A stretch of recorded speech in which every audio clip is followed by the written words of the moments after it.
On passe au top de Jackie Duguay-Pérou, justement, enfin un petit point sur ce que lui a apprécié. Je vais vous dire exactement ce qui a été dit. Carroll, parce qu'il a été très remuant dans son couloir, il a énormément apporté, il a centré énormément. C'est vrai, le danger est beaucoup venu de ce couloir gauche. D'Acosta, parce que c'était un des attaquants qui a créé le plus de danger en termes d'occasion. C'est lui qui a sans doute frappé le plus au but, de quasi-certitude. Je sais qu'il y a 2 parades de Tatarusanu.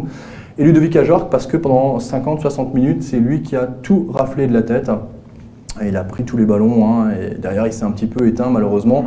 Donc voilà, ça c'était pour les tops. Le flop, il n'aime pas ce terme. Il m'a dit, ne dis pas que c'est un flop, mais il m'a souligné aussi Thomasson. Mais Thomasson, c'était un peu bizarre parce qu'il me disait à la mi-temps, il pense qu'il était vraiment gêné par son masque parce qu'il l'enlève à la pause. Il revient sans le masque.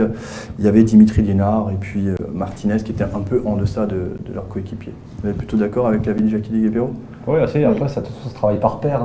Ce qu'on disait, t'as beau avoir le meilleur arrière droit du monde, si ton milieu de terrain devant toi ne bosse pas défensivement, c'est un 2 contre 1 à chaque fois. Donc c'est toujours des paires, des automatismes qui font que. Après, Liénard, c'est vrai que Dimitri Liénard, il n'est pas au rendez-vous depuis 2 matchs, mais il a mis la barre tellement haute l'année dernière.